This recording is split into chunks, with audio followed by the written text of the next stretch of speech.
Hey guys, it's Willow. I'm here today with a video for you about what to do when you first unlock the mine. I'm here with Willow 4 because she is my alt with the lowest score, and she has really just started mining for giants after a couple months of preparation to do so. So I thought she would really be the best one to guide us through this here today. So really the idea here is that you have just unlocked the mine after you got your 100th metallic pet. You come running in, you're excited, and now you're overwhelmed thinking, what should I do now? So I'm not going to say that there is one right way to do this. The following is just going to be recommendations for you based on my gameplay. So let's get started. I'm actually going to send myself back to mine because if you saw yesterday's video, you know that I'm working on getting those 40 million stones so that I can get prismatic shine. When you first come running into the mine, the first thing is there are two doors to unlock. One to the left that leads to the mountains, and one to the right that leads into the grove. So you have 3 access points into the mine. This one here is a quick way to get to your rune luck wall.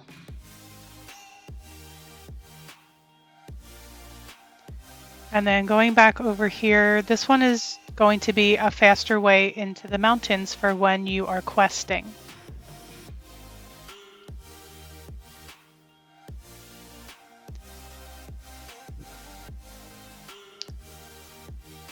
The very first thing I recommend that you do is to come over here and purchase the Ascended Egg. This is going to allow you to generate Ascended Eggs as you see scrolling across the bottom of my screen here. The cost of this is 20,000 stones, and I do recommend that this is the first thing that you buy so that you can start to build up your team, because damage is going to play the most important role in your gameplay from here on out. So the one thing I want to mention is that don't expect to come running in here on your first day and immediately start mining. That is very unlikely unless you have saved up millions and millions and millions and millions of mythical stones. So what should you be doing? I recommend keeping your pets in questing areas rather than in the mine. This is going to be much more profitable for you because the crystals in the mine require much higher damage. So keep your pets in an area that you're working on for quests. As you can see, I have my pets here in the jungle because that is the quest that I am currently working on. But even when you're not in active gameplay, keep your pets in one of these areas like the grotto.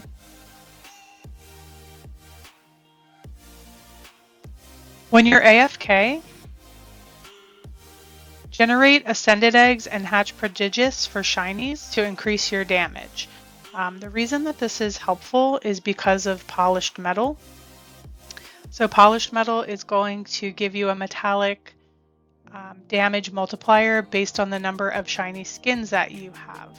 So you're going to have one pet that's going to have the most shiny skins, and that is going to produce your strongest metallic pet, and then that strongest metallic pet is going to be the base damage for your giants. So if you look in the giant 101 here, damage is multiplied by your strongest metallic pet. So that's why it's important to keep your shiny score going up. And also it's important that to note that right now when you first come in to the mine, most likely your prodigious pets are going to have the most shiny skins because that's what you've been hatching for so long.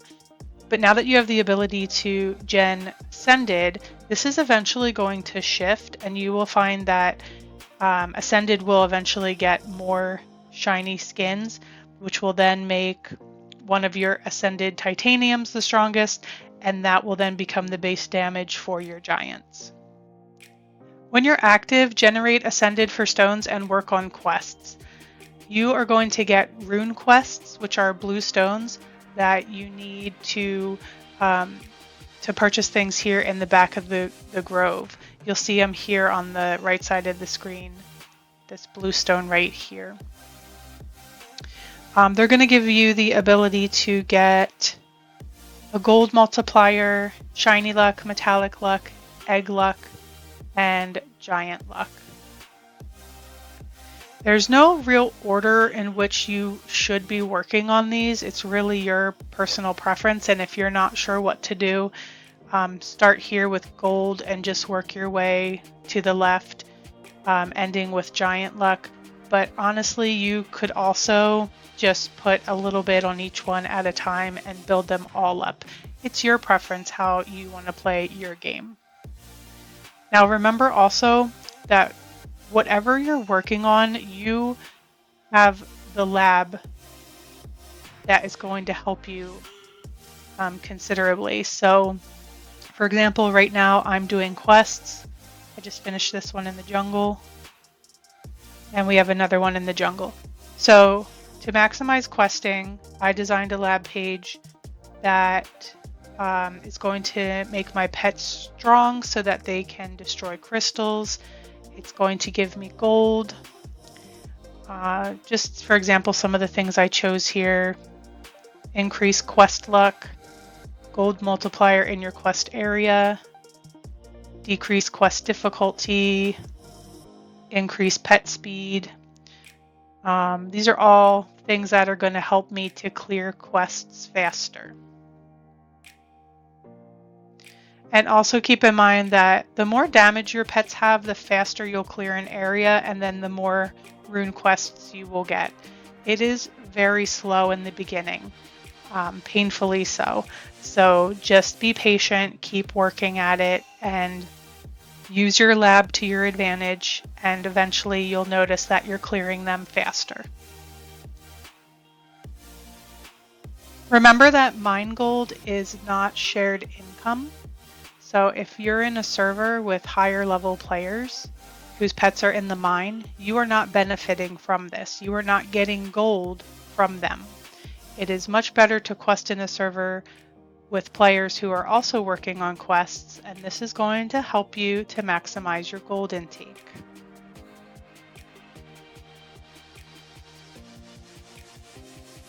Now, don't forget about metallics. Another important factor to consider is that before you can even begin mining, you're going to need titaniums. Titanium pets are what are going to turn into giants when you mine the egg. So you have to mine in order, starting with the common egg. Once you have your full titanium, prodigious, and ascended metallic team, it's definitely time to start collecting common metallics. Now, obviously you can't generate common for metallics and ascended for stones at the same time. So you're going to need to make personal decisions about what you want to work on each day, as both are important. But again, don't forget to change your lab page to maximize what you're going to be working on. The lab page can be reset and reactivated after 1 hour. So let's say if I was done questing, I decided that now I'm going to work on metallics. I would come in here to my research page, and if this one, I remember number 2, I had designed that for questing, so maybe now I'm going to select number 3. I can reset this, pick everything that I want for hunting metallics, and then activate it. Once I activate it, if I make a mistake or if I change my mind and want to work on something else, I have to wait an hour until I can reset this again. Also, a new feature that came with the update that is very good for metallic hunting is you have the ability to go up here into your menu and you can disable egg luck and fuse luck. And you'll notice now that I've done that, I am only generating common eggs. It is not giving me any egg luck to turn any of these into uncommon. So if you are in a situation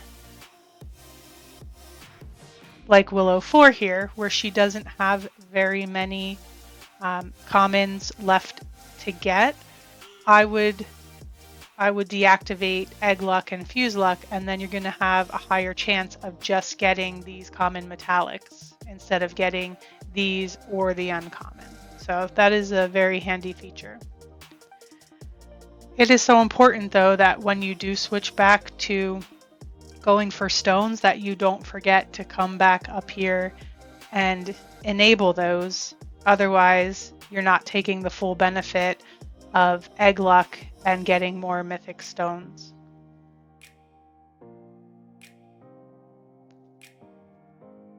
So once you have a decent amount of stones and coins coming in, then you can start thinking about your upgrades in the mine. You can also consider mining the egg for stones.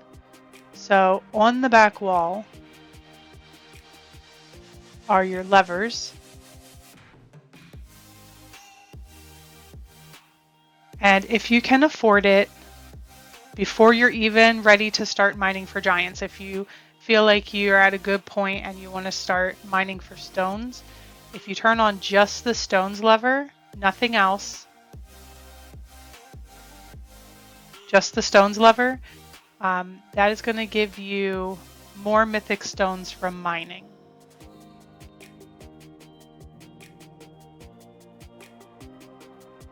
But you also need to take note of the cost that you'll see.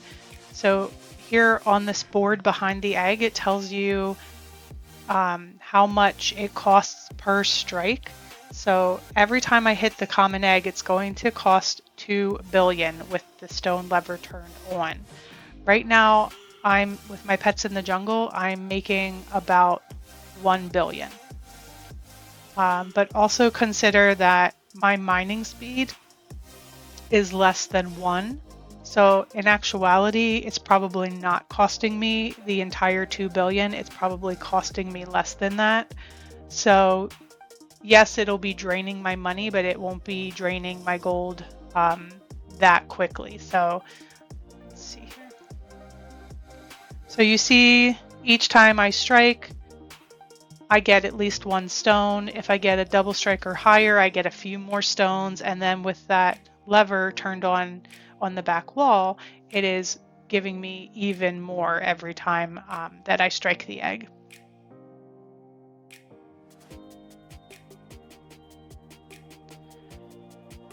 Now, once you start to mine for stones, there's something that you want to remember to do, and it is here in the Rebirth Cave.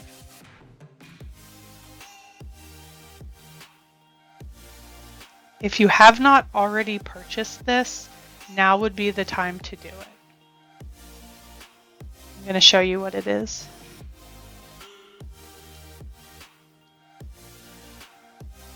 All right, it's called Fossil Record, and it gives you +1 pet score for each mined mythic stone.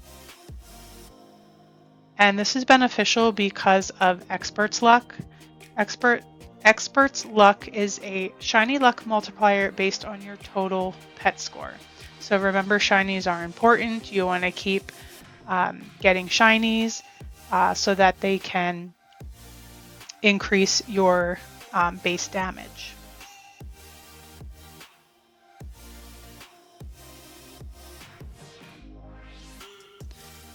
All right, let's head back to the mine. I also wanted to say thank you to a friend from my server who's been playing this game since the start and gave me a lot of great input for this video, so thank you for that. So let's talk about the foundation of mining. The damage of your pets is so important because you need a really good base damage so that your giants are strong once you start hatching them. Every strike on the egg costs gold, and if you have low damage, you will have low gold per second.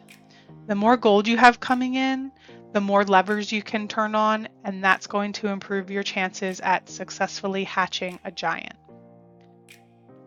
You're going to need a pickaxe, so the first axe will work for the common egg. That's the stone pickaxe.